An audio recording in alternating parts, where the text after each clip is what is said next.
Hello dear students. तो कैसे हैं आप सभी लोग? उम्मीद है आप सभी लोग मस्त होंगे।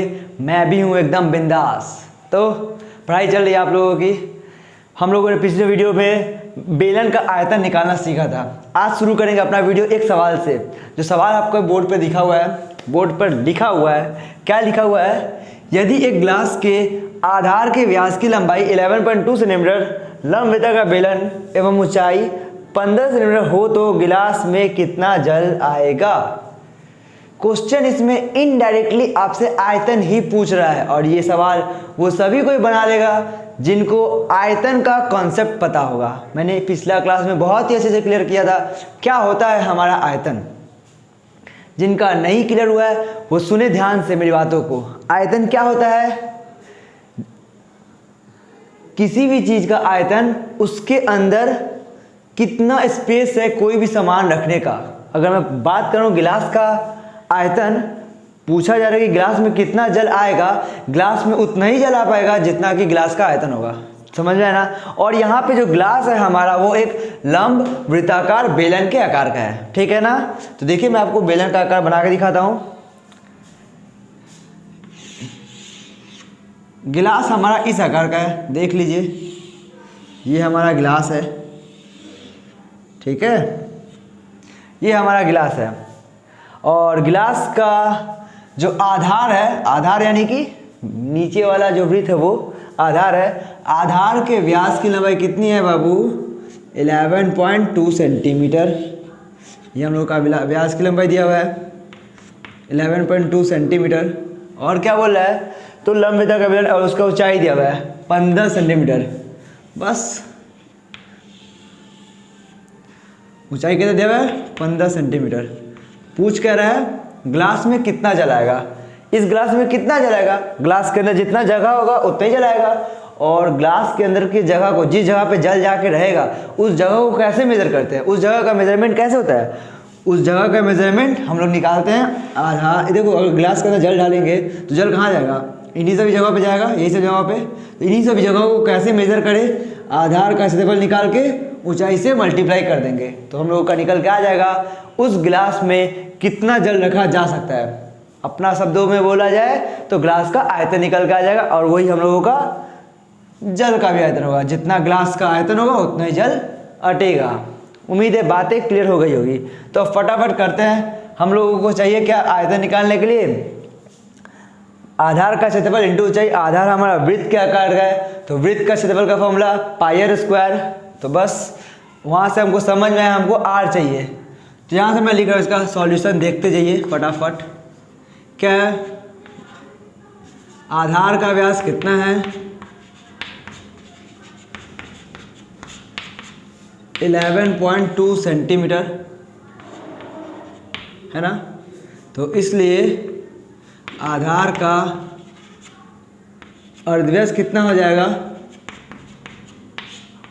ब्रैकेट में आर दिखा दीजिए, थोड़ा सा आसानी हो जाएगा आपको फॉर्मूला यूज़ करने के लिए। 11.2/2, 2 1 2, 2 5 10, 2 6 12। एक डिजिट के पहले डेसिमल है, एक डिजिट के डेसिमल आ गया। इन शॉर्ट 5.6 सेंटीमीटर हमारा अर्धव्यास आ गया। बेलन की ऊंचाई कितनी है? एवं बेलन ऊंचाई कितनी है? 15 सेंटीमीटर। बात खत्म। हमारे पास अर्धव्यास है, ऊंचाई है, चाहिए क्या? आयतन। आधार का क्षेत्रफल इंटू ऊंचाई, साफ साफ पाई आर स्क्वायर एच। चलिए इसलिए ग्लास का आयतन लिखिए या फिर ग्लास में अटे जल का आयतन लिखिए, बात एक ही है। मैं ग्लास का आयतन लिख रहा हूँ। ग्लास का आयतन कितना होगा? फॉर्मूला हमारा पाई आर स्क्वायर एच। पाई यानी कि 22/7 हमेशा से होता है। आर स्क्वायर यानी कि 5.6 का स्क्वायर। मैं इसको थोड़ा सा अपना कैलकुलेशन को इजी करने के लिए थोड़ा सा काम करूँ क्या? 56 को मैं 56/10 लिख सकता हूँ क्या? हाँ देखिए जैसे यहाँ पर। अच्छा यहाँ पे खैर यहीं पे काट दूंगा, यहाँ पे भी मैं ऐसे काट सकता हूँ, कोई दिक्कत नहीं है, ठीक है? तो आर स्क्वायर यानी कि 56/10 का स्क्वायर हो जाएगा हमारा इंटू एच यानी कि ऊंचाई। अच्छा ऊंचाई को एच दिखाई नहीं, हम लोग दिखा दो। एच हमारा ऊंचाई है, वैसे हमेशा होता है, अपना भी दिखाओ तो उतना गलत नहीं होता है, फिर भी अपना पॉइंट सेव रखने के लिए हम लोग अपना गलती कहीं पर भी नहीं रखेंगे, ठीक है ना। बस सब कुछ करना नहीं है बाबू, सॉल्व करना है, इसको करिए सॉल्व। क्या है 22/7, 56/10 का स्क्वायर है, इट मीन्स 56/10 2 टाइम्स मल्टीप्लाई में लिखा जाएगा इंटू 15।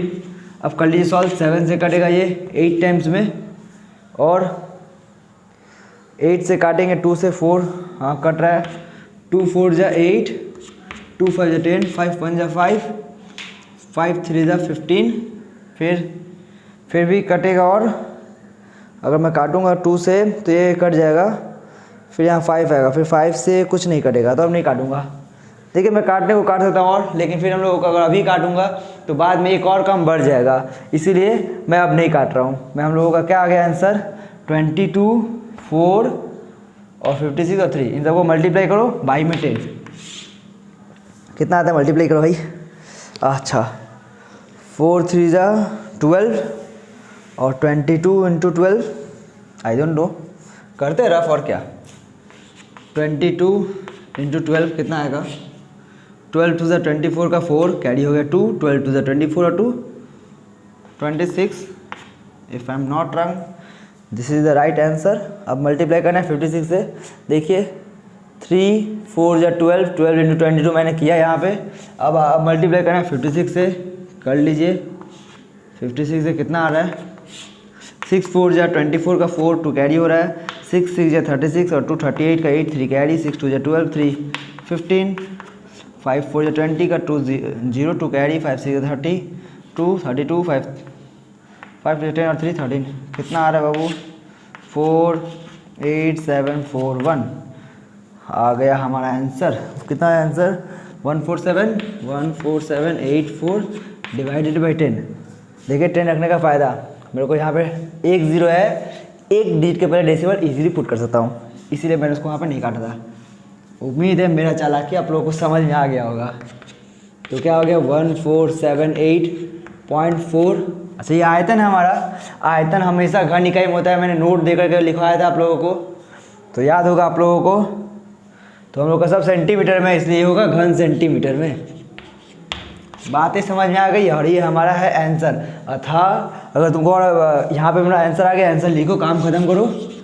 अगर और अच्छा करना है तो लिख दो, अतः ग्लास में 1478.4 घन सेंटीमीटर जल अट जाएगा। पूरी तरीके से क्लियर है ना। अब क्या है, अब कुछ नहीं है बाबू, हम लोगों का आयतन निकल गया। आयतन का कॉन्सेप्ट हम लोग पहले क्लास में समझे थे और फिर से एक बार देख लिए, तो क्लियर हुआ ना। तो अब इस हमको आप लोग नोट कीजिए। इसके बाद हम लोग देखेंगे खोखले बेलन का कॉन्सेप्ट। खोखले बेलन में किस तरीके से आयतन निकालते हैं, किस तरह से उसमें समग्र तल का क्षेत्रफल निकालते हैं, उसको देखेंगे बहुत ही बारीकी से, बहुत ही डिटेल में जाकर के। तब तक के लिए इसको नोट कीजिए। तो अब बात करते हैं खोखले बेलन का। तो एट फर्स्ट आप लोगों को दिखा दूँ कि खोखला बेलन दिखता कैसा है। चलिए, खोखला बेलन मतलब कि अंदर से खोखला होगा और कुछ नहीं।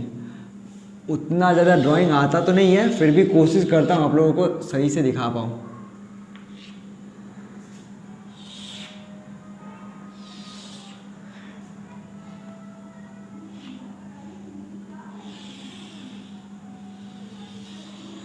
ठीक, चलिए बेलन तो लग ही रहा है, इसको दूसरे कलर से करते हैं, अंदर का अच्छा दिखेगा थोड़ा सा।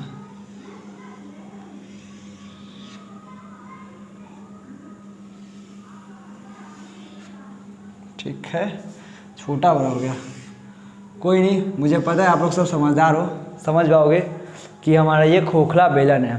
ठीक है ना, ये देखिए हमारा ये खोखला बेलन है। खोखला बेलन मीन्स इसमें अंदर से अगर ये पाइप देखो आप लोग, पाइप अंदर से एकदम जाए आर पर दिखाई देता है, तो बिल्कुल वही है। समझे, यहाँ से हम हाथ धरेंगे तो हाथ चला जाएगा। समझ में आया ना, ये खोखला है, कहने का यही मतलब है। तो खोखले बेलन में होता क्या है, इसमें ना दो दो वक्र तल आ जाते हैं। एक अंदर में वक्र तल होगा, एक बाहर में वक्र तल होगा, है ना। अब वक्र तल है क्या होता है ये मत पूछिएगा, पहले वीडियो में बता चुका हूँ, ठीक है ना। तो देखिए, जब यहाँ पर दो तरह का ये आ गया, तो इसका समग्र तल का क्षेत्रफल, इसका आयतन कैसे निकालते हैं, इसमें 2-3 तरीकों से क्वेश्चन पूछता है। तो पहले बात करता हूँ आयतन का, क्योंकि अभी भी हम लोग आयतन को ही रिलेटेड एक सम भी किए और आयतन अभी हमारे दिमाग में है। क्या होता है आयतन का फॉर्मूला, पाई r² h आधार का क्षेत्रफल इंटू ऊंचाई, तो अभी हम लोग पाई आर स्क्वायर एच ही लिखेंगे, ठीक है ना, वो भी तो वही आता है, दोनों एक ही बात है। तो देखिए आयतन मीन्स बेलन का आयतन, हाँ, पाई आर स्क्वायर एच, इस बात को दिमाग में रखिएगा, बाकी हम लोग अभी काम कर लेंगे, ठीक है। पाई आर स्क्वायर एच आयतन का मतलब होता है। यहाँ पे बस समझना ये है ये आर क्या चीज़ है, आर किस चीज़ को बोल रहे हैं हम। जब यहाँ पे मैं छोटा सा थोड़ा डेमो दिखा रहा हूँ आप लोगों को, जब मैं ये बेलन बनाया था मेरा, जब मैं ये आर ले रहा था तो अल्टीमेटली मैं जब पाई आर स्क्वायर निकाला तो ये क्षेत्रफल आ रहा था, हाँ कि ना, देखिएगा और समझिएगा। जब मैं ये आर लिया तो क्या ये क्षेत्रफल निकला, और इस क्षेत्रफल को ऊंचाई से गुणा किया तो यहाँ का आयतन निकला, मतलब ये सब आयतन निकला, ये सब पूरा है कि नहीं। अगर मैं आर चेंज कर दूँ, मैं आर छोटा सा आर लूँ, मतलब ये इतना दूर तक आर लूँ, गंदा हो जा रहा है, मैं इसको थोड़ा सा साफ में यहाँ ड्रॉ करूँ। अगर मैं इतना ही आर लूँ, छोटा वाला आर, और इतना ही लूँ और इसका क्षेत्रफल निकाला तो क्या निकलेगा, ये क्षेत्रफल निकलेगा ये वाला, और इसको जब ऊंचाई से गुणा होगा तो ये आयतन निकलेगा। बात समझ आ रहा है, ये हम लोग का आयतन निकल रहा है, क्लियर हो रहा है कि नहीं हो रहा है। तो ये एक्चुअल में आयतन निकल कैसे रहा है, आधार का क्षेत्रफल को ऊंचाई से गुणा करने पर, और आधार का क्षेत्रफल हम लोग क्या ले रहे हैं, जितना आधार लेंगे, जितना आधार का क्षेत्रफल लेंगे और उसको ऊंचाई से गुणा उतना ही दूर का आयतन मेजर होगा। ये बात समझ में आना चाहिए। देखो अगर हम इतना आधार का क्षेत्रफल इसको ऊंचाई से गुणा करेंगे तो ये पूरे का आयतन निकलेगा। अगर मैं सिर्फ इतना का ही अगर आधार लेता हूँ और सिर्फ इसी का क्षेत्रफल निकालता हूँ और जब इसको ऊंचाई से गुणा करूँगा तो सिर्फ इतना दूर का ही आयतन निकलेगा। कहने का मतलब है जितना आधार आपके पास है, जितना आधार का क्षेत्रफल लीजिएगा और उसको ऊंचाई से गुणा करेगा तो बस वो उतना ही दूर का आयतन निकालेगा। क्लियर हुआ। अब यहाँ पर हमको ना साफ साफ देखूँ तो दो ठो बेलन दिखाई दे रहा है, एक बड़ा सा एक छोटा सा, है ना। तो मैं यहाँ पे लिख रहा हूँ जो बड़ा वाला बेलन है उसका मैं अर्धव्यास लिख रहा हूँ R1। क्या लिख दिया मैंने, उसका अर्धव्यास R1 लिख दिया। और जो मेरा अंदर का अर्धव्यास है, मतलब कि जो छोटा वाला बेलन है उसका अर्धव्यास जो मैं लिख रहा हूँ उसका लिख रहा हूँ मैं R2। क्लियर है। देखिए बड़ा अर्धव्यास दिया जिसको मैंने R1 बोल दिया, मतलब कि जो बड़े वाले बेलन है उसका अर्धव्यास R1, छोटे वाले बेलन का अर्धव्यास R2। ठीक है। जब यहाँ तक ये बात क्लियर हो गया तो अब थोड़ा सा ध्यान से सुनिएगा और समझिएगा। जब मैं इस R1 से पाई R1 स्क्वायर निकालूंगा, मतलब कि आधार का क्षेत्रफल निकालूंगा, मतलब कि ये वाला क्षेत्रफल निकालूंगा, ये रहा वाइट चौक, मैं जब ये निकालूंगा तो हमारा ये निकलेगा। बात समझ आ रहा है। ये हमारा क्षेत्रफल निकालेगा जब हम लोग पाई R1 स्क्वायर लिखेंगे, जब पाई R1 स्क्वायर, इससे क्या निकल जाएगा, इस आधार का क्षेत्रफल। और जब इस क्षेत्रफल ये वाला क्षेत्रफल हमारा मेजर हुआ होगा और इसको जब ऊंचाई से मल्टीप्लाई करेंगे, इसको जब ऊंचाई से मल्टीप्लाई करेंगे तो क्या निकल के आएगा, ये पूरा क्षेत्रफल निकल, पूरा आयतन निकल के जाएगा पूरा, जिसमें ये अंदर का जो छोटा बेलन है उसका भी आयतन मेजर हो चुका है। ठीक। अब अगर हम सिर्फ इस R2 को ले और यहाँ से निकाले क्षेत्रफल, यानी कि पाई R2 स्क्वायर, ये क्षेत्रफल ले हम लोग, अगर इस क्षेत्रफल को लिया जाए तो इस अगर ये क्षेत्रफल लिया जाए तो क्या आएगा, ये हमारा क्षेत्रफल होगा। और पाई R2 स्क्वायर से क्या, सिर्फ इतना दूर का ही क्षेत्रफल मिल रहा है हम लोगों को। और जब इतना दूर का ही क्षेत्रफल लेंगे और इसको जब आयतन से, इसको जब ऊंचाई से गुणा करेंगे तो क्या निकल के आएगा, केवल इतना दूर का ही आयतन निकल के आएगा। बोलिए हाँ या ना, सिर्फ इतना दूर का ही आयतन निकला।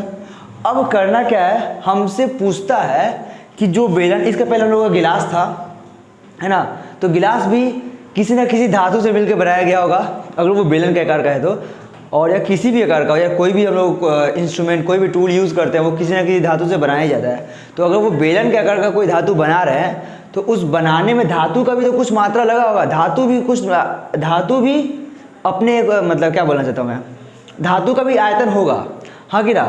जो कुछ मात्रा में धातु भी यूज़ हुआ होगा, उसको पिघला करके, उसका एक बेलन का शेप दे करके वहाँ पे उसको यूज़ किया गया होगा, ठीक है ना। तो वो मैं चाहता हूँ केवल उस धातु का आयतन निकालना, कि वो धातु कितना है, उस बेलन के आकृति के गिलास हो या फिर जग हो या फिर कुछ भी हो, अगर वो बेलन के आकृति का है तो उसको बनाने के लिए धातु कितना लगा ये हमको पता करना है। तो ये कैसे पता करें, देखिए बहुत सिंपल कॉन्सेप्ट है, दिमाग में डालिएगा। अगर ये कॉन्सेप्ट समझ में आ जाएगा तो ये बड़ा सा फॉर्मूला ना आपको यूँ याद रहेगा और आप खुद से लिखा लीजिएगा और खुद से लिख भी लीजिएगा। बस समझिएगा, हमको चाहिए क्या, धातु का आयतन। तो ध्यान से समझिएगा, धातु हमारा यही इतना दूर पे ना, मतलब आपको दिखा रहा हूँ, ये इतना दूर धातु है ना, ये देखिए ये जो गोल है, ये गोल इसका धातु है, मतलब समझिए पाइप का जो सिर्फ पदार्थ है, ठीक ना, उसका आयतन। हमको सिर्फ इस पदार्थ का आयतन चाहिए, मतलब ये वाला चीज था, ठीक। तो ये कैसे निकालो इसका आयतन? इसका आयतन निकालने के लिए कुछ करना नहीं होगा। हम लोग पहली बार में क्या, जब हम लोग पूरे का आयतन निकाल रहे हैं, पूरे के आयतन में क्या क्या आयतन है, मतलब कि ये बड़े वाले बेलन में ये भी आयतन है और ये छोटे वाले बेलन का भी आयतन हमारे पास मिला हुआ है।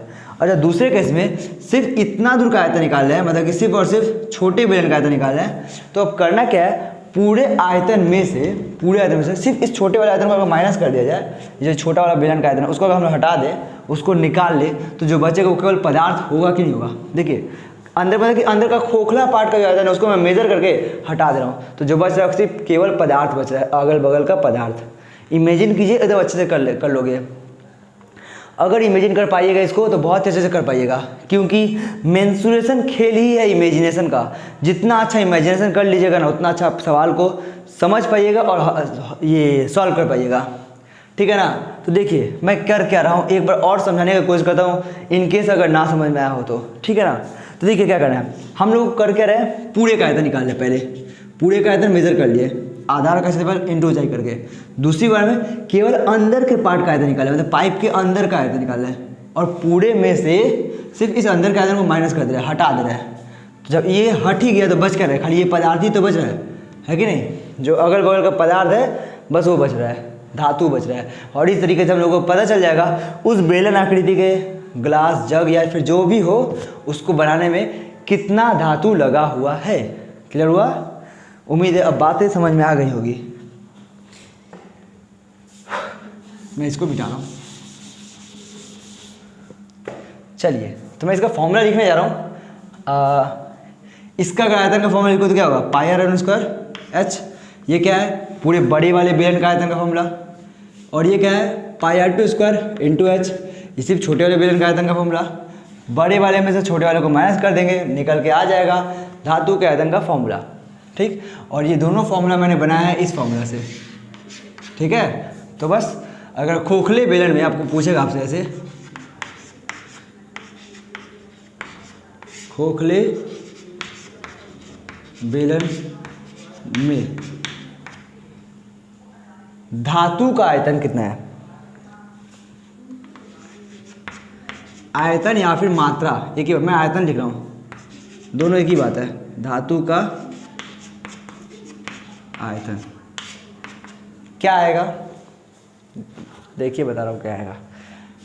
पहले हम लोग का बड़े वाले का यानी कि पाई r1 स्क्वायर एच, ठीक। इसमें से क्या करना होगा, माइनस करना होगा किसको, छोटे वाले बेलन का आयतन को, ठीक है ना, पाई r2 स्क्वायर एच। अब आयतन आ चुका है, फॉर्मूला आ चुका है। अब इसको थोड़ा अच्छा दिखने के लिए हम लोग थोड़ा सा यूज़ कर लेते हैं, कुछ ये कॉमन वगैरह लेते हैं। देखते पाई और एच कॉमन जा रहा है ना, दोनों में पाई एच कॉमन है। तो लिखिए ना फॉर्मूला, पाई कॉमन लीजिए, r1 square minus r2 square into H. अच्छा, मैंने दोनों को कॉमन लेकर के यहाँ पर मैं लिख सकता था, लेकिन ऐसे थोड़ा सा अच्छा लगता है पढ़ने में फॉर्मूला, इसलिए ऐसे लिखा हूँ। अगर आपको नहीं पसंद है तो आप ऐसे लिख सकते हो, कोई दिक्कत नहीं है, ऐसे या फिर ऐसे लिख दो, pi h r1 square minus r2 square, दोनों एक ही चीज़ है। इस तरीके से लिखने से क्या, ये पाई आर स्क्वायर एच वाला फीलिंग आने लग रहा है, pi r square h, pi r1 square minus r2 square into h, ठीक है। बातें समझ में आ गई। और अगर आप ये लिखना चाहते हो, ये दोनों के एक ही मतलब है, ठीक है। तो मेरे को, मैं ये पसंद आता है मेरे को, तो मैं ये वाला लिखता हूँ, ठीक। तो देखिए कैसे हम लोगों का सिर्फ और सिर्फ धातु का आयतन निकल के आ गया। और ये जो मैंने कॉन्सेप्ट बताया ना, जैसे मैंने धातु का आयतन निकाला है, जिस कॉन्सेप्ट से मैंने धातु का आयतन निकाला है, ये कॉन्सेप्ट बहुत ही इंपॉर्टेंट है। इस ये कॉन्सेप्ट से ही न जाने कितना सारा फॉर्मूला हम लोग का बन जाएगा। और फॉर्मूला अब याद नहीं रखना होगा, ऐसे सोच के निकाल लेंगे। धातु का निकालना है, पूरा का निकाले, अंदर का निकाले, पूरे में से सिर्फ अंदर को माइनस कर दिए, जो बचेगा वो धातु का होगा। क्लियर हुआ? अच्छा, अब आयतन में आएगा तो ये हो गया, समझ में आ गया बस। अब बात करेंगे क्षेत्रफल में। इसका क्षेत्रफल दो तरह का होगा। एक तो क्वेश्चन आपसे ऐसा पूछेगा, खोखले बेलन का, खोखले बेलन का, खोखले बेलन का अंदर और बाहर के वक्रतल का क्षेत्रफल, क्या खोखले बेलन का अंदर और बाहर के वक्रतल का क्षेत्रफल कैसे निकाले। अब खोखले बेलन का अंदर और बाहर के वक्रतल का क्षेत्रफल, इसमें गर्मी आ रहा है, ठीक। तो खोखले बेलन के अंदर और बाहर के वक्रतल का क्षेत्रफल का फॉर्मूला कैसे निकाले। मैंने क्या बताया था, वक्रतल का क्षेत्रफल का फॉर्मूला कैसे निकालते हैं, 2πr इंटू एच, है ना, 2πr इंटू एच। फिर से वो r वाला कॉन्सेप्ट लगाइए, जितना दूर तक r लीजिएगा उतना दूर का परिधि निकलेगा, और उसको जब ऊंचाई से गुणा करेंगे तो उतना ही दूरी के वक्रतल का क्षेत्रफल आएगा। अगर मैं r यहाँ तक लेता हूँ तो ये वाला परिधि निकाल के आएगा हम लोगों का, और इस परिधि को जब ऊंचाई से गुणा होगा तो इसके वक्रतल का क्षेत्रफल, मतलब कि अंदर वाला वक्रतल का क्षेत्रफल निकल के आएगा। अगर मैं बाहर वाला r लेता हूँ, यानी कि बड़ा वाला r1 जिसको मैं बोला हूँ, ये लेता हूँ, और इससे जब मैं परिधि निकालूंगा 2πr1 से, तो क्या निकल के आएगा, बाहर वाला बड़ा वाला परिधि आएगा ये वाला, और इसको जब ऊंचाई से गुणा करूँगा तो ये बाहर का वक्रतल का क्षेत्रफल आएगा, अंदर का और बाहर का। बात समझ में आया, सिंपल। और जब बोले हैं अंदर और बाहर दोनों के वक्रतल का क्षेत्रफल निकाल के बताइए खोखले बेलन का, तो बस कुछ करना नहीं है, देखते ये क्या करूँगा। मैं पहले बाहर का निकालता हूँ। बाहर के लिए क्या होगा, 2πr1, बाहर का परिधि निकल गया 2πr, r के जगह पे r1 है तो 2πr1। उम्मीद है बातें समझ में आ रही होंगी आप लोगों को, इंटू एच, कहानी बता दिया, एच तो दिखाया नहीं मैंने, खैर आप लोग समझते हो, वो एच है हमारा 2πr1 h प्लस। और अब हम लोग बाहर का निकाल चुके हैं वक्रतल का क्षेत्रफल, बारी है अंदर का निकालने का, है ना, तभी ना दोनों का निकलेगा। अंदर के लिए सेम अंदर का परिधि लीजिए ये वाला, इसके लिए 2πr2 आपको लेना पड़ेगा, 2πr2, और h तो दोनों के लिए सेम है। फिर से वही कहानी बाबू, देखिए इसको अच्छा लगने के लिए क्या क्या कॉमन जा रहा है, 2π और h कॉमन जा रहा है, 2πh दोनों में कॉमन जा रहा है, लीजिए common, 2πr1 plus r2 into H. फिर से वही बात, कॉमन तो लिया हूँ तीनों को, बस अलग अलग जगह पे लिखा हूँ अपना अच्छा लगने के लिए, और कुछ नहीं। देखिए 2πrh वाला फीलिंग आ रहा है, 2πrh वाला वक्रतल का क्षेत्रफल 2πrh। तो इस तरीके से, इस वजह से मैंने इसको इस तरीके से लिखा है। पसंद नहीं है तो अच्छा आप लोग ऐसे सामने करके लिख सकते हो, समझते हो बात, उम्मीद है, ठीक है ना। तो क्या होगा इसका formula, 2πr1 plus r2 into H, clear है ना। तो ये हो गया खोखले बेलन के अंदर और बाहर के वक्रतल का क्षेत्रफल। अब ये भी पूछता है कभी कभी इसके समग्र तल का क्षेत्रफल। अब ये थोड़ा सा कॉन्सेप्चुअल है, बहुत ही ध्यान समझिएगा। समग्र तल का क्षेत्रफल, ये समग्र, मैं खोखले बेलन का बात कर रहा हूँ, ठीक ना, खोखले बेलन के समग्र तल का क्षेत्रफल। अब इसका समग्र तल मतलब क्या हो गया भाई, देखो बता रहा हूँ, इसका समग्र तल का क्या मतलब है। समग्र मतलब सारा, बाहरी वक्रतल, अंदर का वक्रतल जिसको भीतरी वक्रतल भी बोला जाता है, बाहरी वक्रतल, भीतरी वक्रतल, और इसके जो अनुप्रस्थ काट में जो क्षेत्रफल है, ये वाला पोर्शन का, ये वाला ये दिख रहा है आप लोगों को, ये वाला चीज तो, ये भी तो इसका एक भाग है, छोटा ही होगा लेकिन ये वाला भी तो होगा, ये वाला, तो इसका भी क्षेत्रफल है, ये वाला देख रहे हो, ये भी कुछ पार्ट होगा। जब हम लोग इसका समग्र तल का क्षेत्रफल बोलेगा, खोखले बेलन के समग्र तल का क्षेत्रफल बोलेगा, तो उस वक्त क्या कीजिएगा आप, बाहरी वक्रतल, भीतरी वक्रतल एवं ऊपर का अनुप्रस्थ काट का जो क्षेत्रफल है वो नीचे का। अब ये कैसे निकालें, सेम कॉन्सेप्ट जैसे मैं आयतन में लगाया था, बिल्कुल वैसा ही। देखिए मैं इसका ना मतलब बस एक ऊपरी वृत्त को मैं थोड़ा सा निकाल करके वहाँ तो मैं फॉर्मूला लिखूंगा, यहाँ पे आपको दिखाता हूँ, ठीक है ना। देखिए क्या चीज़ है, बाहर वाला येलो वाला बॉर्डर ये है बाहरी वृत्त, और ये हमारा पिंक वाला बॉर्डर अंदर का वृत्त। मैं आपको एक्चुअली बेलन को निकाल के ऐसे खड़ा करके दिखा रहा हूँ, ठीक ना। ये वाला पोर्शन आपके सामने है, तो ये चीज़ तो आपको ऐसे दिखाई देगा, ठीक है ना। ये इसका ये भीतरी अर्धव्यास है जिसको मैं R2 बोला हूँ, ठीक है ना, और ये हमारा बाहर का अर्धव्यास है जिसको मैं R1 बोला हूँ, ठीक है ना। हमको चाहिए, ये तो खोखला, ये पार्ट तो खोखला, ये पूरा अंदर से आर पर दिखाई दे रहा है, बट ये वाला तो कुछ पोर्शन है ना, ये वाला चीज तो इसका तो क्षेत्रफल निकालना पड़ेगा। और भी ऐसा नहीं, इस तरीके का नीचे भी की तरफ भी है, मतलब अगर ये ऊपरी तरफ है तो इसके नीचे की तरफ भी होगा ऐसा। तो एक सिंपल एक का निकाल कर 2 से मल्टीप्लाई कर देंगे, दोनों निकल जाएगा। बात समझना ही है कि एक का निकाले कैसे। देखिए बता रहा हूँ कैसे निकालेंगे। हमको ये जगह से क्षेत्रफल चाहिए ना, इस जगह का क्षेत्रफल चाहिए। कॉन्सेप्ट एकदम सेम है। R1 पाई R1 स्क्वायर से क्या निकलेगा, अगर मैं R1 ये वाला लेता हूँ और पाई R स्क्वायर लगाता हूँ, जब इसमें जब मैं पाई R स्क्वायर लगा रहा हूँ, R स्क्वायर यानी कि R1 स्क्वायर, तो क्या निकल के आ रहा है बाबू, क्षेत्रफल। ये हमारा पाई R स्क्वायर का ये क्षेत्रफल आ गया। जब ये क्षेत्रफल आया तो उसमें क्या मेजर हुआ, ये R1 लेने की वजह से ये पूरा क्षेत्रफल मेजर हो गया, पूरा एरिया मेजर हो गया। और दूसरी बार जब मैं सिर्फ ये अर्धव्यास देता हूँ, ये छोटा वाला अर्धव्यास देता हूँ, तो इस केस में हम लोगों का केवल और केवल ये क्षेत्रफल मेजर होगा, ये वाला पार्ट। समझ लो बात, सिर्फ ये इतना दूर का क्षेत्रफल मेजर होगा। जब मैं सिर्फ ये छोटा सा R2 लूँगा, तो मतलब कि इस क्षेत्रफल से अगर मैं क्षेत्रफल निकालूँ तो हम लोगों का पाई R2 स्क्वायर, तो इससे क्या निकल गया, सिर्फ ये छोटा सा क्षेत्रफल। अब वही कॉन्सेप्ट सोचिए, पूरे क्षेत्रफल में से सिर्फ इस क्षेत्रफल को माइनस कर देना है। क्या करना है, पूरे क्षेत्रफल में से सिर्फ इस क्षेत्रफल को माइनस करना है। जैसे ही मैं इस क्षेत्रफल को माइनस कर रहा हूँ तो बच क्या रहा है, सिर्फ ये वाला पोर्शन बाहर, और ये हम लोग का क्षेत्रफल आ जा रहा है। तो क्या करना पड़ेगा, बड़े वाले क्षेत्रफल में से, बड़े वाले वृत्त के क्षेत्रफल में से माइनस कर देना होगा छोटे वाले वृत्त के क्षेत्रफल से, जिससे क्या क्या आ जाएगा, ये वाला क्षेत्रफल आ जाएगा, ये पोर्शन का क्षेत्रफल आ जाएगा। समझ में आया ना। और इस तरीके से हम लोगों का निकल के आता है क्षेत्रफल। इसको भी अगर शॉर्ट किया जाए तो देख रहा है कि पाई कॉमन जाए दोनों तरफ से, है ना, तो पाई कॉमन ले लिया जाए तो क्या बन रहा है यहाँ पे, R1 square minus R2 square. उम्मीद है बातें समझ आ रही है। अच्छा ये तो एक का है ना, इस तरीके का ऊपर भी है, ऊपर और नीचे दोनों तरफ है, तो दोनों का पता करने के लिए कुछ करना नहीं, इसको 2 से मल्टीप्लाई कर दिए, काम खत्म। समझ आया ना। तो जब अगर हम लोगों का समग्र तल का क्षेत्रफल चाहिए, हम लोग अभी अभी इसके अंदर और बाहर के वक्र तल का क्षेत्रफल निकाले हैं, उसको लिखते हैं यहाँ पे 2 pi R1 plus R2 into H, ठीक है ना, प्लस ये अंदर और बाहर के वक्र तल के क्षेत्रफल के अलावा जो तल बचा हुआ है उसका क्षेत्रफल क्या है हम लोगों का, ये रहा, अभी हम लोगों ने निकाला, क्या है वो, 2 पाई R1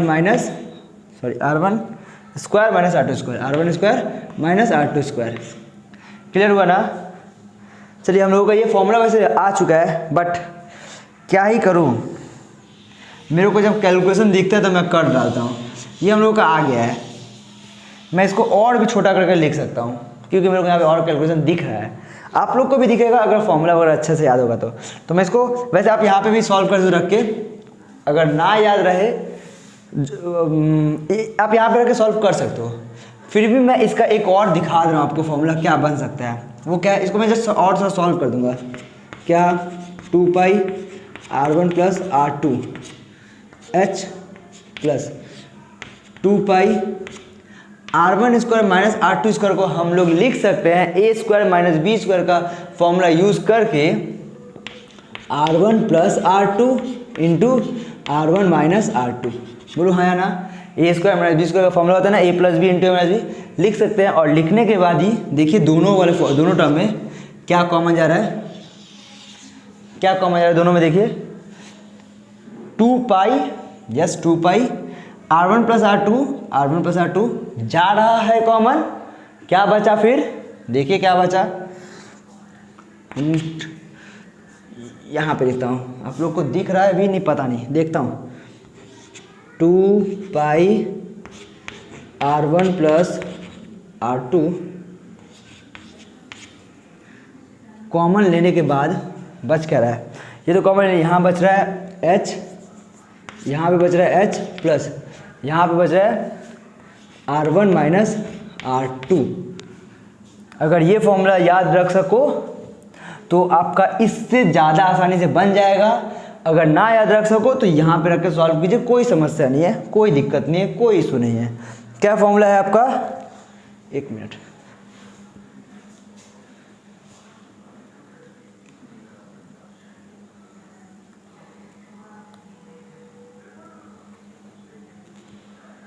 अब दिख रहा है।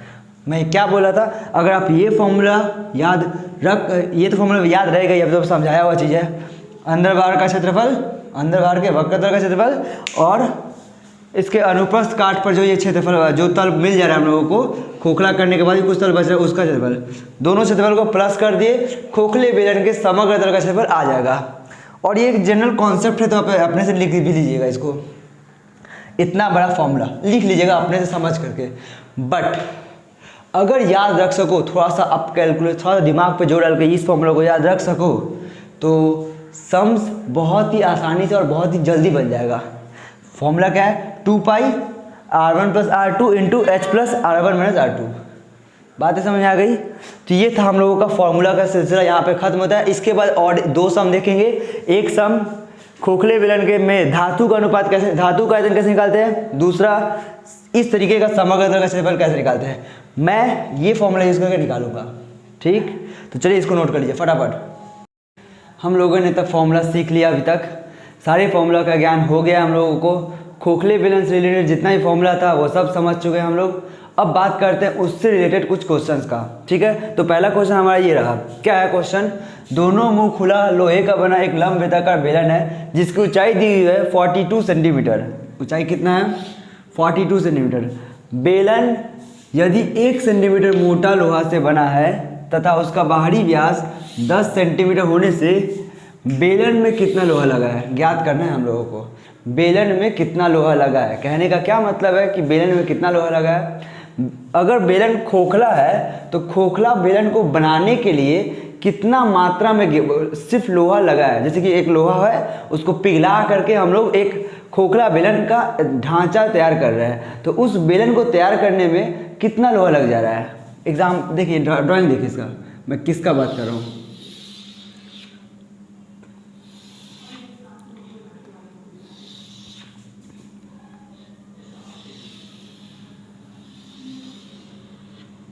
ठीक, रुकिए। अंदर वाला जो गोलन है उसको मैं वाइट चौक से बनाता हूँ। यही है।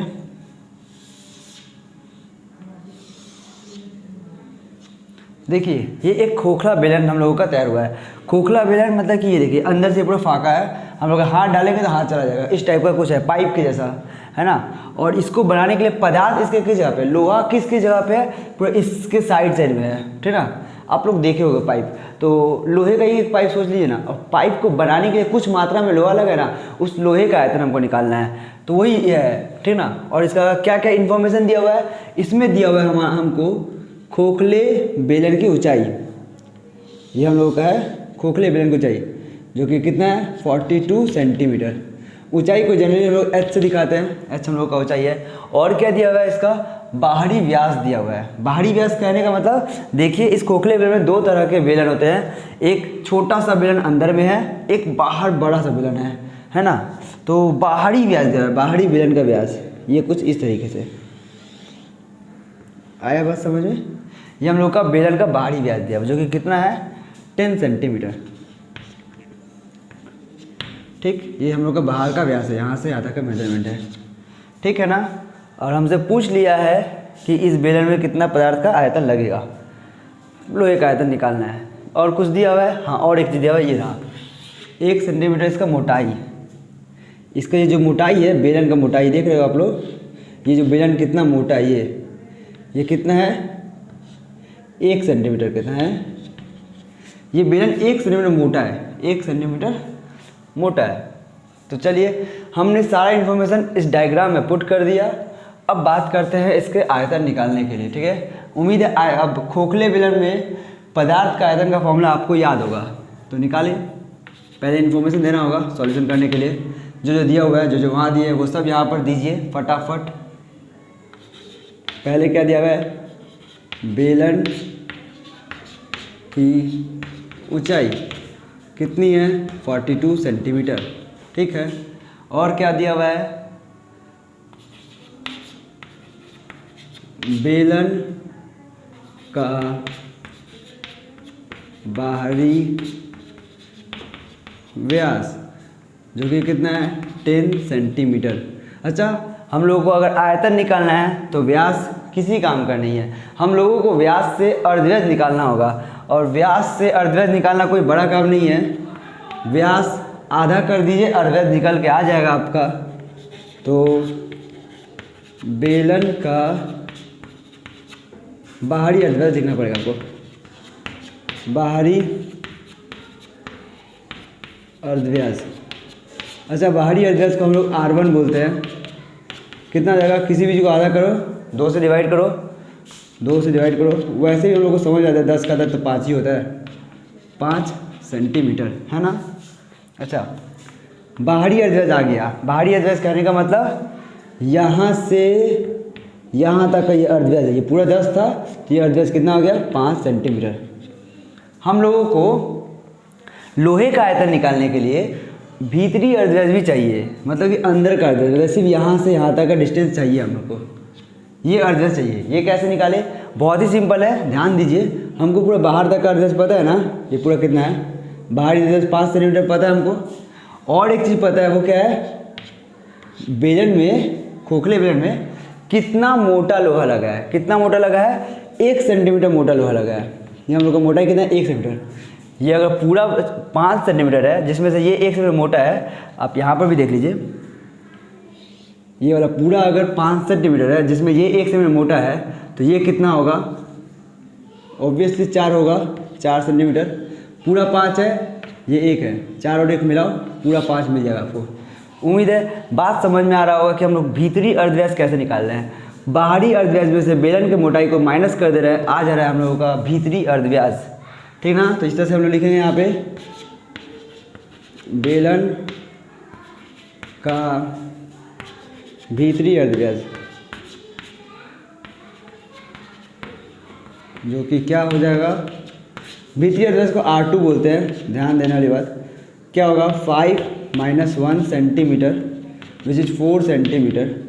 हाँ कि ना, कोई दिक्कत है। अच्छा, ऊंचाई को h दिखा दीजिए यहाँ पे, हम फॉर्मूला में यूज़ करेंगे तो हम लोगों के लिए अच्छा होगा, ठीक है। बस अब क्या ही करना है, खोखले बेलन का आयतन चाहिए, निकालो बाबू फटाफट। देयरफॉर खोखले बेलन में मिलेगा लोहे का आयतन, मैं ऐसे लिख रहा हूँ, बेलन में लगे लोहे का आयतन। आयतन का फॉर्मूला मैंने क्या सिखाया आप लोगों को, आयतन का फॉर्मूला है पाई R1 square minus R2 square into H। यही है ना आयतन का फॉर्मूला। पाई का वैल्यू कितना होता है, 22/7। R1 कितना होता है बाबू, R1 कितना है, देखिए 5 आया है, तो ये हो जाएगा 5 का स्क्वायर, माइनस R2 कितना है हम लोगों का 4, तो ये हो जाएगा 4 का स्क्वायर इंटू H कितना है हम लोगों का 42 सेंटीमीटर। यहाँ पुट कीजिए, देखिए कुछ कर नहीं रहा हूँ, बस हम वैल्यू पुट कर रहे हैं और उसको सॉल्व कर रहे हैं, और ज़्यादा कुछ नहीं करना है। तो ये कितना हो गया, 22/7 इंटू, अच्छा ये देखिए मैं यहाँ पे थोड़ा डायरेक्ट कर दे रहा हूँ, आप लोग समझ जाओगे। 5 का स्क्वायर कितना होता है 25, माइनस 4 का स्क्वायर कितना होता है 16। 25 - 16 करने पर आता है आपका 9, है ना। आप डायरेक्ट कर सकते हो, या फिर आप थोड़ा सा अगर आपको चाहिए नहीं हम पूरा करेंगे तो कीजिए, इसको पूरा सॉल्व करके कर दिए, देखिएगा 9 आएगा, और कुछ करना नहीं है। फिर ये इंटू 42, ठीक है ना। अब क्या करना है, बस सिंपल कैलकुलेशन बच गया, करिए, ऊपर नीचे कट कीजिए, 7 × 7, 7 × 6 = 42, और कुछ नीचे बचा नहीं है काटने को, बस ऊपर ऊपर मल्टीप्लाई कीजिए, कितना आएगा 6 × 9 = 54। 54 को 22 से मल्टीप्लाई कीजिए, आपका आएगा 1188 स्क्वायर सेंटीमीटर। अच्छा आयतन है ना, सॉरी आयतन है तो घन सेंटीमीटर, और ये हम लोग का आ गया आंसर। इतना बड़ा मल्टीप्लाई माइंड में कैसे कर लिया, ये सोच रहे हो क्या, बहुत बार बना चुका हूँ, याद हो गया इसका। आप करके चेक कर लीजिएगा, 6 × 9 = 54, 54 को 22 से मल्टीप्लाई कीजिए, it is your home task, करके चेक कीजिए इतना आ रहा है कि नहीं आ रहा है। मल्टीप्लाई करना तो आपको आता ही होगा, करके देखिए, बातें समझ आई ना। तो ये हम लोगों का निकल के आ गया आयतन। क्या आया 1188 घन सेंटीमीटर। किसका आयतन है ये? खोखले बेलन में लगे हुए लोहे का आयतन। मतलब कि ये जो बेलन तैयार किया गया है, इस बेलन को तैयार करने में कितना लोहा लगा है? तो लोहा लगा है आपका 1188 घन सेंटीमीटर लोहा लगा है। बातें समझ में आ गई ना। अगर मैं इस क्वेश्चन में सेम टू सेम यही क्वेश्चन है, क्वेश्चन में थोड़ा सा बदलाव करूँ और थोड़ा सा चेंजेस करूँ और मैं आपसे पूछूँ कि इसी बेलन का आप मेरे को बाहरी और भीतरी वक्रतल का क्षेत्रफल निकालिए, तो कैसे निकालेंगे? बाहरी और भीतरी वक्रतल का क्षेत्रफल का फॉर्मूला हम लोग पास फिर से है। वो कहाँ मैं बनाऊँ? चलिए यहाँ ही बनाता हूँ। देखिए छोटा सा करके यहाँ पर देखिए इस जगह पे, तो मैं पूरा लिख नहीं रहा हूँ, जगह का कमी है, मैं बोल दे रहा हूँ, आप लोग नोट कर लीजिए। यहाँ पे क्या क्षेत्रफल है? बेलन के, खोखले बेलन के बाहरी और भीतरी वक्रतल का क्षेत्रफल। बाहरी और भीतरी वक्रतल का क्षेत्रफल क्या आएगा? फॉर्मूला क्या है बाहरी और भीतरी वक्रतल का क्षेत्रफल का? फॉर्मूला कैसे निकाल देते हैं बाहरी और भीतरी का? फॉर्मूला याद होगा, भी जस्ट थोड़ा देर पहले हम लोग पढ़े हैं। क्या है? 2πr1 plus r2 into H, यही था ना? 2πrh वाला फीलिंग आ रहा है, 2πrh। इस तरीके से फॉर्मूला लिख लेने से हम लोगों को बस अब सॉल्व कीजिए, आंसर आएगा हम लोगों का। हमारे पास r1 भी है, r2 भी है, h भी है, और पाई का वैल्यू तो हमको पता ही है 2 पाई यानी कि 22/7। r1 प्लस r2 कितना है? 5 + 4 विच इज़ 9 इंटू h कितना है? 42। ठीक है ना? 7 से कट कीजिए, कितना जाएगा? 7 6 42, और देखिए 6 9 54, 54 इंटू 22 1188 आता है आपका, हाँ कि ना? अब इसको आगे अगेन 2 से मल्टीप्लाई कीजिए, कितना आएगा? 2 8 जा 16 का 6 कैरी हो गया 1, 2 8 जा 16 और 1 17 का 7 कैरी हो गया 1, 2 1 जा 2 और 1 3, 2 1 जा 2, इतना आ गया। एम आई राइट? 2 8 16, 6 2 17, 1 2 1 2 3, एकदम सही है। तो फाइनल कितना आया? 2376 वर्ग सेंटीमीटर। ये क्या आया हमारा? इस खोखले बेलन का बाहरी और भीतरी वक्रतल का क्षेत्रफल का फॉर्मूला। देखिए हम लोगों ने अभी क्या सीखा? फॉर्मूला यूज़ करके कैसे सम्स को सॉल्व करते हैं। फॉर्मूला पहले सीखा, और उस फॉर्मूला बेस पे हम लोगों ने कैसे सम्स आएंगे, किस टाइप से हम लोग उनको सॉल्व करेंगे, कैसे उनको डील करेंगे, वो चीज़ देखा। कुछ नहीं बाबू, आपको सब दिया रहेगा, फॉर्मूला आपको याद रखना है, और फॉर्मूला में जो जो रिक्वायरमेंट है, जो जो आपको ज़रूरत है, वो सब चीज़ निकाल लीजिए जैसे मैंने निकाला है, और बस पुट करना है, सॉल्व करना है, आंसर लाना है। ठीक, इतना नोट कीजिए। अच्छा, एक बात नोट करने के पहले, अगर मैं इसी क्वेश्चन में एक और ऐड कर दूँ क्वेश्चन, तो कैसा रहेगा? मैं अब बोल दूँ सेम टू सेम क्वेश्चन है हमारे पास, और मैं बोल दूँ इसका समग्र तल का क्षेत्रफल का फॉर्मूला निकालो। समग्र तल का क्षेत्रफल, समग्र तल का क्षेत्रफल क्या होगा? फॉर्मूला बता रखा है सेम टू सेम, इसी तरीके से याद है ना? क्या होता है समग्र तल का क्षेत्रफल का फॉर्मूला? याद कीजिए और उसको लिखिए और निकाल के बताइए कि कितना आता है इस बेलन के समग्र तल का क्षेत्रफल, और निकाल कर मुझे कमेंट सेक्शन में बताइए कि इतना आ रहा है इसका समग्र तल का क्षेत्रफल। ठीक है ना? तो कीजिए फटाफट। उसके बाद हम लोग एक और सम देखेंगे जो कि एक अलग टाइप का होगा, तो उसके पहले नोट कीजिए। तो देखिए ये हमारा एक नया टाइप का सम है। इसमें कुछ अलग तरीके से क्वेश्चन पूछा है। पूछा कुछ इस तरीके से है, बोला है एक खोखले लंबवृत्ताकार बेलनाकार लोहे के नल का बाहरी और भीतरी अर्धव्यास क्रमशः 5 सेंटीमीटर व 4 सेंटीमीटर एवं नल के समग्र तल का क्षेत्रफल, नल के समग्र तल का क्षेत्रफल कितना दिया हुआ है? 1188 वर्ग सेंटीमीटर होने से नल की लंबाई कितनी है, कितनी होगी? नल की लंबाई कितनी होगी? देखिए ध्यान समझिएगा, जो नल है वो खोखला लंबवृत्ताकार बेलनाकार है, मतलब कि जो नल कुछ इस तरीके का है, दिखा रहा हूँ मैं आपको। कुछ ऐसा नल है जो कि एक लंबवृत्ताकार बेलने के आकार का है। ठीक है, पूरा सही से बना नहीं, आप लोग समझ सकते हो। ये खोखला बना दूँ इसको मैं। ठीक,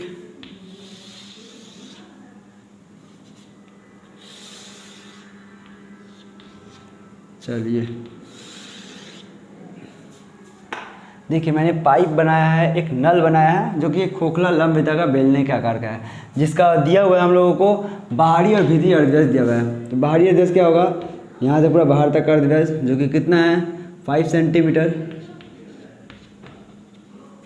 और भीतरी अर्धव्यास दिया हुआ है जो कि ये है कितना, ये 4 सेंटीमीटर है ना। और क्या दिया हुआ है, और दिया हुआ है इसके समग्र तल का क्षेत्रफल। खोखले बेलन के समग्र तल का क्षेत्रफल का फॉर्मूला मैंने बता रखा है, एक बार और बता रहा हूँ, ध्यान से सुनिएगा। क्या होता है, पहले इन्फॉर्मेशन लिख दूँ फिर बताता हूँ जो जो दिया हुआ है। क्या क्या है,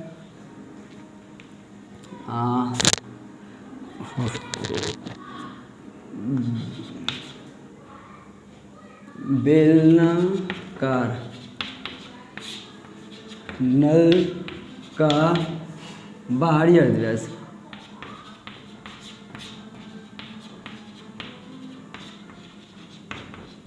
बाहरी अर्धव्यास को क्या बोलते हैं, R1, जो कि कितना है 5 सेंटीमीटर है ना, एवं बेलनाकार नल का भीतरी अर्धव्यास कितना है, जो कि हम लोग को कहलाता है R2, 4 सेंटीमीटर। पूछा उसका ऊंचाई कितना होगा, वो इसका देखिए गौर से, लंबाई जो है ऊंचाई की तरह काम कर रहा है और कुछ नहीं। इसको खड़ा करके सोचिएगा तो वो उसका ऊंचाई हो जाएगा, है ना। और क्या दिया हुआ है, खोखले बेलन का समग्र तल क्षेत्रफल, बेलन का समग्र तल का क्षेत्रफल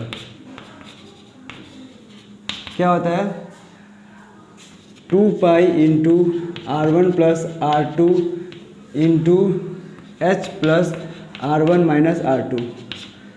ये फॉर्मूला मैंने बताया है, थोड़ा सा और सिंप्लीफाइड फॉर्मूला है। इसका पहले एक और फॉर्मूला हम लोग निकाला था कैलकुलेट करके, वो याद होगा, मैंने बता रखा है। आप लोग कोई भी यूज़ कीजिए, आप चाहे तो वो फॉर्मूला यूज़ कर लीजिए या फिर ये वाला, दोनों से बनेगा। इस वाले से थोड़ा सा आसानी से बन जाएगा अगर आपको ये फॉर्मूला याद रहा तो, नहीं तो आप वो फॉर्मूला यूज़ कीजिए और बनाइए, कोई दिक्कत नहीं है, ठीक है ना। तो ये क्या आ गया, अच्छा ये खोखले बेलन का है, यहाँ खोखला लगा दीजिए, खोखले बेलन का समग्र तल का क्षेत्रफल है ना। तो बस जो कि कितना दिया हुआ है, जो कि कितना दिया हुआ है 1188 वर्ग सेंटीमीटर। बस इन दोनों को बराबर दिखाइए बाई क्वेश्चन, यही बराबर है, और अब इसको हल करना है और कुछ नहीं। मतलब हम लोग को क्या इक्वेशन मिला, 2 pi R1 plus R2 into H plus R1 minus R2 is equal to 1188 है ना। बस सब कीजिए सॉल्व। 2 पाई का वैल्यू होता है 22/7 इंटू R1 प्लस R2 कितना है 5 plus 4 into H, we don't know, निकालना तो वही है, H ही तो निकालना है, इसका लंबाई। ये H हमको पता नहीं है, इसको हमको पता करना है, इसकी लंबाई कितनी है, ठीक है। H प्लस R1 वही 5 माइनस 4 इज इक्वल टू 1188। बस अब तो ये कुछ कटेगा नहीं इधर, 2 इंटू 22/7 इंटू ये हो गया 9 इंटू ये हो गया H plus 1 is equal to 1188। निकालना है H का वैल्यू, तो H क्वेश्चन ये भी है तो इसको रखना पड़ेगा। बाकी सबको इक्वल टू उस तरफ भेजिए, देखिए क्या हो रहा है। H plus 1 equal to 1188 into 2 जगह बन जाएगा 1/2 इंटू 22/7 बनेगा 7/22, 9 जाके बनेगा 1/9। अब सॉल्व कीजिए जरा सा। 11 2 × 22, 11 1 × 11, 0 दे करके 11 8 × 88, 9 1 × 9, 12 9 × 108, 2 1 × 2, 2 6 × 12, 2 1 × 2, 2 3 × 6। ऊपर में 3 बचा और 7 बच रहा है ना, ऊपर 3 और 7 बचा और कुछ बचा नहीं। सॉल्व करके क्या क्या 3 इंटू 7, ठीक है, जो कि कितना आता है 21 सेंटीमीटर। हम लोग का h+1 का वैल्यू है 21 सेंटीमीटर। हम लोग को h+1 नहीं चाहिए था, हमको तो चाहिए h, 1 को भी उधर भेजना पड़ेगा। तो क्या आएगा थोड़ा देखिए, h is equal to 1 plus में हो जाएगा तो क्या हो जाएगा माइनस में, यहाँ लिख देता हूँ 21 minus 1, therefore h is equal to कितना आ गया 20 सेंटीमीटर। सिंपल था ना। देखिए फॉर्मूला याद रहने से कितना आसानी से हम लोगों का सम सॉल्व हो गया ना, और हम लोग का h निकल के आ गया ना। इसका मतलब हम लोग क्या समझे, इस खोखले लंबवृत्ताकार जो बेलन का आकार नल है, उस नल की लंबाई कितनी है 20 सेंटीमीटर। कितनी है तो 20 सेंटीमीटर लंबा है पूरा। समझ में आया ना। देखिए कितना आसानी से निकल गया। सम्स ऐसे ही पूछेंगे, सम्स बेलन के चैप्टर में इस तरीके से पूछेंगे, ठीक है ना। आज के लिए इतना ही, फिर मुलाकात होगा नेक्स्ट वीडियो में। तब तक के लिए बाय, टेक केयर। सम्स बनाते रहिए और फॉर्मूला बेलन का जितना हो सके याद कीजिए। नेक्स्ट वीडियो में हम लोग बेलन का और भी नए नए सम्स, नए नए तरीका देखेंगे, ठीक है। Bye, take care.